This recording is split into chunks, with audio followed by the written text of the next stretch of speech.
అఖిల భువన దీపం భక్త చిత్తాబ్జసూర్యం సురగుణమునసేవ్యం తత్వమస్సాదిలక్ష్యం హరిహరసుతమీశం తారక బ్రహ్మరూపం శబరిగిరినివాసం భావయే భూతనాదం. స్వామియే శరణమయ్యప్ప. ప్రియమైన ఆత్మబంధువులారా, ఆశితుల వారి సౌజన్యంతో మనం ఈ భక్తి అనేటువంటి కార్యక్రమాన్ని ప్రారంభించుకుని నిన్న నేను ప్రారంభం చేసినట్లుగా ఈ యొక్క విశ్వామిత్రుడు అనేటువంటి ఈ వ్యక్తిని గురించినటువంటి విషయాల్ని మనం ఎంతైనా తెలుసుకోవలసినటువంటి ముఖ్యమైనటువంటి విషయము.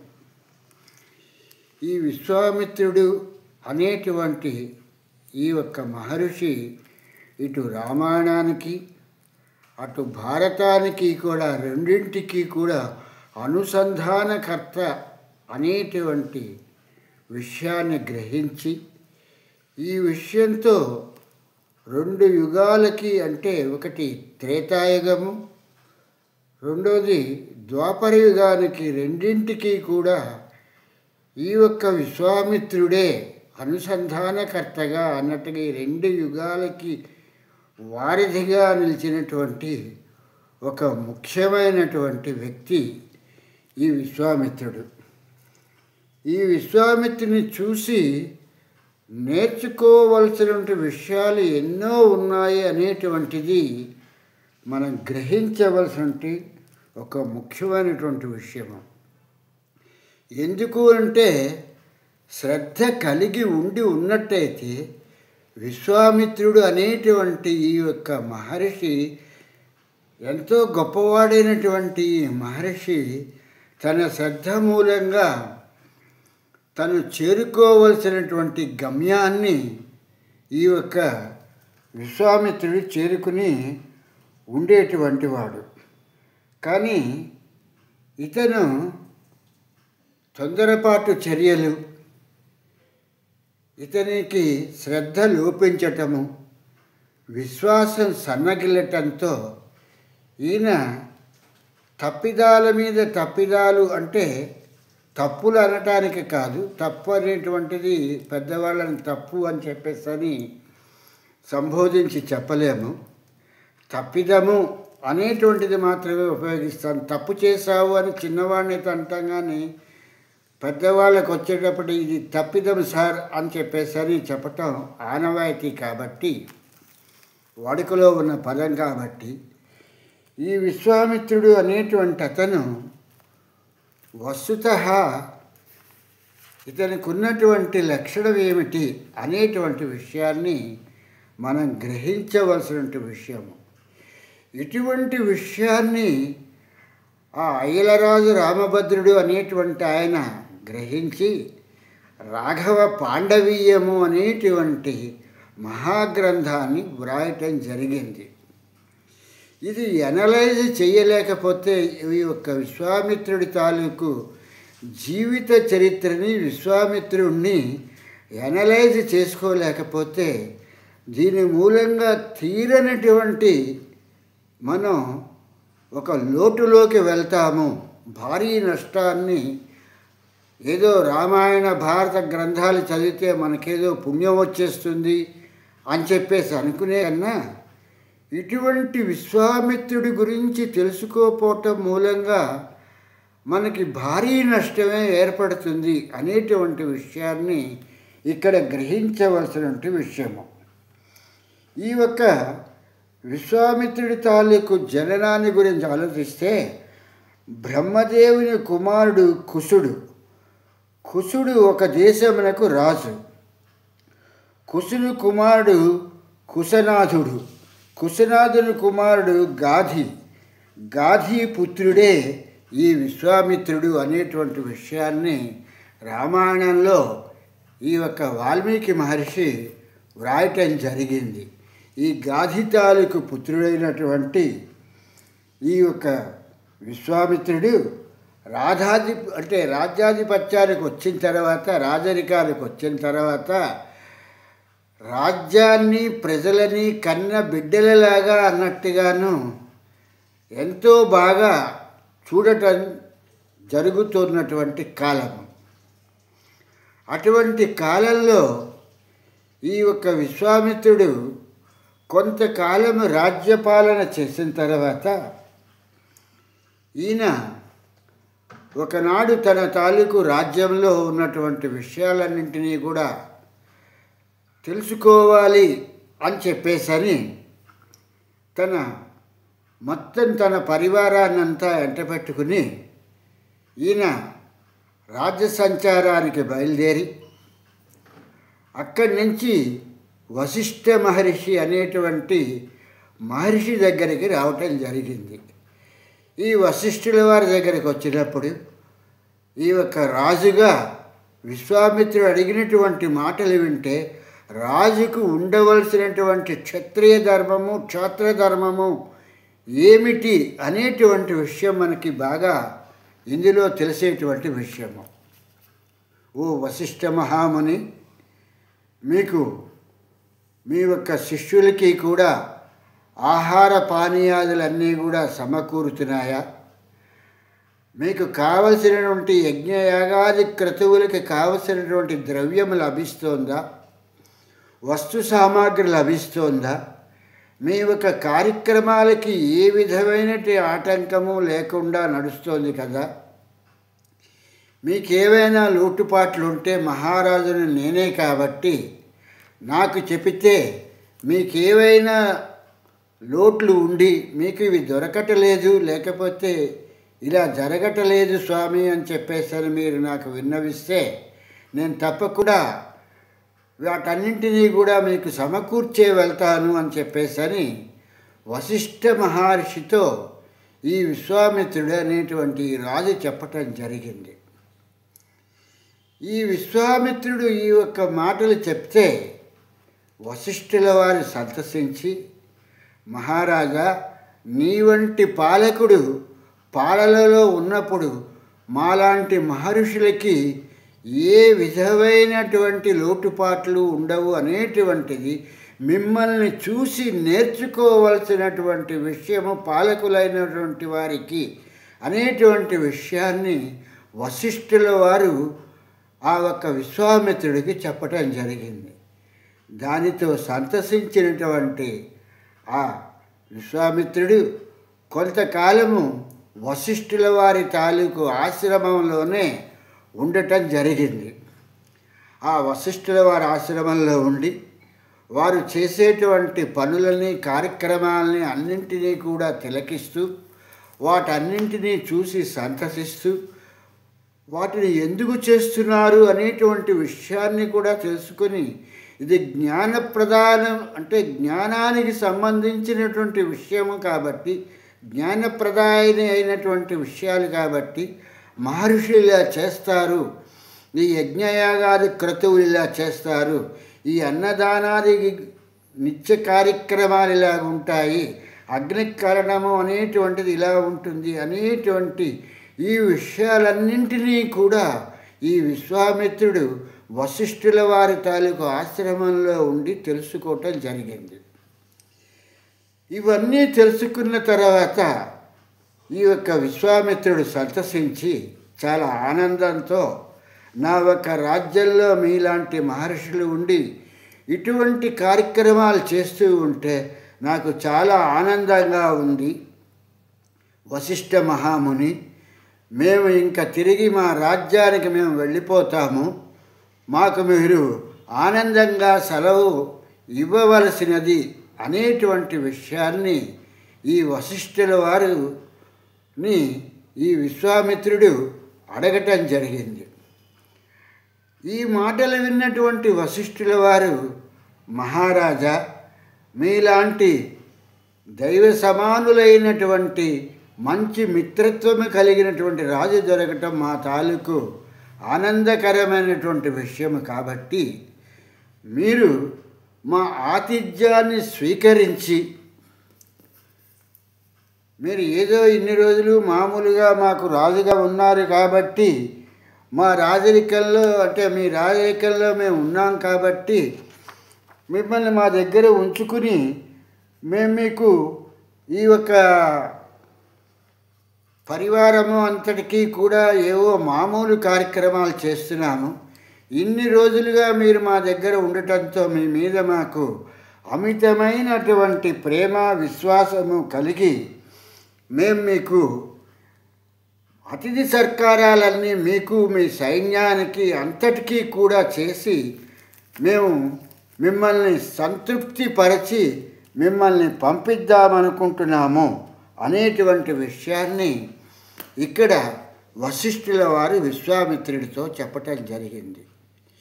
ఈ విషయాన్ని విన్నటువంటి వశిష్ఠుల వారి తాలూకు మాటలు విన్నటువంటి విశ్వామిత్రుడు ఈరోజు వరకు కూడా మీరు చేసినటువంటి సత్కార్యాలన్నీ కూడా నా మనసుకు ఎంతో ఆనందం కలిగించింది.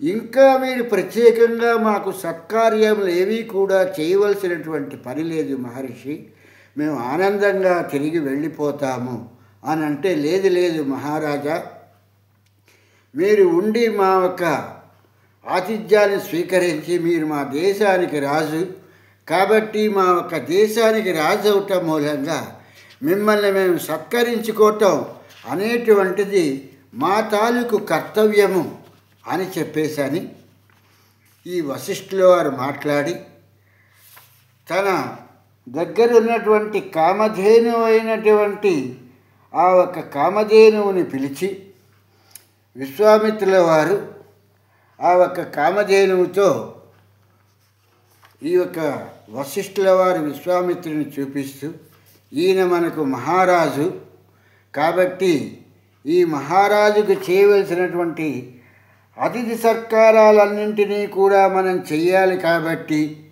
ఈ అతిథి సత్కారాలన్నింటికీ కూడా నీవు కావలసినటువంటి అన్నింటినీ కూడా నీవు మాకు ఇవ్వవలసినది, వీళ్ళకి తగినటువంటి విధముగా సత్కరించవలసినది అని చెప్పేసని ఈ యొక్క వశిష్ఠుల వారు సబళ అనేటువంటి ఈ యొక్క కామధేనువుని ఆ ఒక్క విశ్వామిత్రుడు ఎదురుకుండానే ప్రార్థించి ఆ ఒక్క విశ్వామిత్రుడు అనేటువంటి ఆ రాజుకు కావలసినటువంటివన్నింటినీ కూడా సంభారాలన్నింటినీ కూడా ఈ శబళ అనేటువంటి ఈ యొక్క కామధేనువు మూలంగా అవన్నీ కూడా ప్రసాదించటం ఈ వశిష్ఠుల వారికి జరిగింది.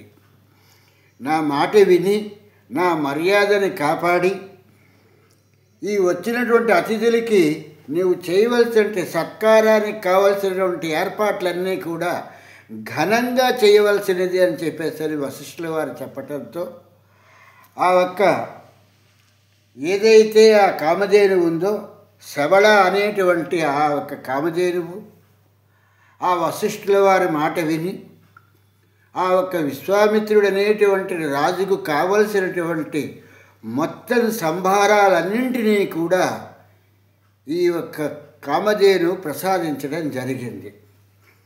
ఈ ప్రసాదించినటువంటి వీటన్నింటినీ కూడా వశిష్ఠుల వారు విశ్వామిత్రుడికి సమర్పించి వాళ్ళని ఆనందపరిచి, ఇక మీరు ఆశ్రమం నుంచి సెలవు తీసుకొనవచ్చును అని చెప్పేసని వశిష్ఠుల వారు పలికినప్పుడు విశ్వామిత్రుడు ఆ యొక్క కామధేనువైనటువంటి ఆ శబళ అనేటువంటి ఆ యొక్క కామధేనువుని చూసి, వశిష్ఠ మహర్షి, ఈ యొక్క లోకంలో ఏదైతే మేలైనటువంటి వస్తువులు ఏవైతే ఉంటాయో అటువంటి వస్తువులన్నీ కూడా రాజులు చక్రవర్తుల దగ్గరే ఉండాలి తప్పితే మామూలుగా ఉన్నటువంటి సాధారణమైనటువంటి వ్యక్తుల దగ్గర అవి ఉండతగవు. కాబట్టి ఈ శబళ అనేటువంటి కామధేనువు మాలాంటి రాజుల తాలూకు దగ్గర ఉండవలసినదే తప్పితే మీలాంటి మహర్షుల ఆశ్రమంలో ఉండేటువంటిది కాదు. కాబట్టి మీకు 1,00,000 గోవుల్ని ప్రసాదించి ఇచ్చి ఈ యొక్క శబళాన్ని నేను తీసుకుని వెళ్ళిపోతాను అని చెప్పేసని విశ్వామిత్రుడు వశిష్ఠుల వారితో చెప్పటం జరిగింది. ఈ మాటలు విన్నటువంటి వశిష్ఠుల వారు ఒక్కసారిగా ఆశ్చర్యపడి, మహారాజా, మీరు మాకు ప్రభువులు, మీరు ఇటువంటి మాటలు మాట్లాడరాదు. మాలాంటి తపస్సుల దగ్గర వచ్చేటువంటి అతిథులకి సత్కార్యాలు చేయటానికి ఈ శబళ లాంటి కామధేను అనేటువంటిది మా దగ్గర ఉండవలసినది. మీ యొక్క రాజాంతపురంలో మీకు కావలసిన సంభారాలకి వాటికి ఏ విధమైనటువంటి కొరత ఉండదు. కాబట్టి మీరు ఎంతమంది అతిథులు వచ్చినా కూడా మీరు ఏదోలాగా మీరు వారిని సంతృప్తి పరుస్తారు. మీరు క్షత్రియులు, క్షాత్రధర్మము కలిగిన వారు కాబట్టి కనుక మాలాంటి తపస్సుల దగ్గర ఈ కామధేను అయినటువంటి ఈ శబళ ఉండటము న్యాయమైనటువంటి విషయము అనేటువంటి విషయాన్ని వశిష్ఠుల వారు విశ్వామిత్రుడితో చెప్పటం జరిగింది. ఈ మాటలు విన్నటువంటి విశ్వామిత్రుడికి ఒక్కసారిగా క్షాత్రధర్మమైనటువంటి ఆ క్షత్రియ వర్ణము ఒక్కసారిగా అతనిలో నుంచి పెళ్ళుబీకి, నా మాటలు కాదంటావా అనేటువంటి అహంకారంతో తన సైనికుల్ని పిలిచి ఈ శబళ అనేటువంటి ఒక కామధేనువుని తోలుకుని మన రాజ్యానికి వచ్చేసేయండి అని చెప్పేసని ఈ యొక్క విశ్వామిత్రుడు చెప్పటం జరిగింది. దాంతో ఆ శబళని బలవంతంగా ఆ శిష్యులందరూ కూడా తీసుకుని, ఆ యొక్క రాజభటులందరూ కూడా తీసుకుని వెళ్ళిపోవటం జరిగింది. ఆ జరుగుతున్నటువంటి సమయంలో వశిష్ఠుల వారి పుత్రులు, తర్వాత వశిష్ఠుల వారి తాలూకు శిష్యులు ఎంత ఎదిరించినా కూడా దానికి ఫలితం లేకుండా ఆ సైనికులు ఆ శబళ అనేటువంటి ఆ కామధేనుని బలాత్కారముగా తీసుకొని పోవటం జరుగుతున్నటువంటి ఆ కాలంలో ఆ శబళ అనేటువంటి కామధేనువు మనస్సులో అనుకుంటోంది, నన్ను వశిష్ఠుల వారు ఈ విశ్వామిత్రుడికి ఇచ్చేశారా? ఇటువంటి క్రోధి అయినటువంటి విశ్వామిత్రుడికి నన్ను ఎలా ఇచ్చాడు ఈ విశ్వామిత్రుడు అనేటువంటి ఇటువంటి దుర్మార్గుడైనటువంటి రాజుకి నాలాంటి కామధేనువుని ఎలా ఇచ్చాడు వశిష్ఠుల వారు అనేటువంటి విషయంలో ఒక్కసారి ఆ శబళ ఆలోచించి ఆ ఒక్క సైనికులందరినీ కూడా విదిలించుకుని వశిష్ఠుల వారి దగ్గరికి వచ్చి, వశిష్ఠ మహాముని, మీరు నన్ను విశ్వామిత్రుడికి ఇచ్చారా అని చెప్పేసని ఈ యొక్క శబళ అడగటం జరిగింది. అది విన్నటువంటి వశిష్ఠుల వారు, నేను ఇవ్వలేదమ్మా నిన్ను, వాళ్ళే నిన్ను బలాత్కారంగా తీసుకెళ్తున్నారు. నా దగ్గర ఉన్నటువంటి నా కుమారులు కానీ లేకపోతే నా యొక్క శిష్యులు కానీ వీళ్ళు ఆ యొక్క సైనికులను ఎదిరించగలిగేటువంటి వాళ్ళు కాదు. కాబట్టి దాని మూలంగా మేమెవరము కూడా నిన్ను రక్షించుకోలేకపోయాము. అందుకే వాళ్ళు నిన్ను బలవంతంగా తీసుకుని వెళ్తున్నారు అనేటువంటి విషయాన్ని ఈ వశిష్ఠుల వారు చెప్పటం జరిగింది శబళతో. వశిష్ఠ మహాముని, మీరు చింతించవలసినటువంటి పని లేదు, మీరు ఆజ్ఞ ఇవ్వండి, ఈ సైనికుల తాలూకు పనంతా నేను చూస్తాను అని చెప్పి ఈ శబళ వశిష్ఠుల వారిని కోరింది. ఈ వశిష్ఠుల వారు, నిన్ను నీవే రక్షించుకోవాలి, మేమేమాత్రమో కూడా నీకు రక్షణ కల్పించలేని వాళ్ళము అనేటువంటి విషయాన్ని, తన అధైర్యాన్ని తెలియపరచటం జరిగింది శబళతో. అప్పుడు ఆ శబళ తనలో నుంచే సైనికులను ఉత్పత్తి చేసి ఆ సైనికుల ద్వారా విశ్వామిత్రుడి తాలూకు సైనికులందరినీ కూడా తరిమి కొట్టి విశ్వామిత్రుడి తాలూకు 9 కుమారులలో 99 మందిని సంహరించేసి చావు తప్పి కన్ను లొట్టపోయినట్టుగా ఈ యొక్క విశ్వామిత్రుడు వశిష్ఠుల వారి దగ్గర నుంచి పరుగున అన్నట్టుగా తన రాజ్యాన్ని చేరుకోవటం జరిగింది. తన రాజధానిని చేరుకున్నటువంటి విశ్వామిత్రుడు ఈ యొక్క విషయాలన్నింటినీ కూడా తలుచుకొని మానసికంగా బాధపడుతూ, నేను ఒక మహర్షి చేతిలో ఇంత రాజునయ్యుండి కూడా నేను నా ఓటమిని అంగీకరించటమా అనేటువంటి విషయంలో అతను బాధపడి,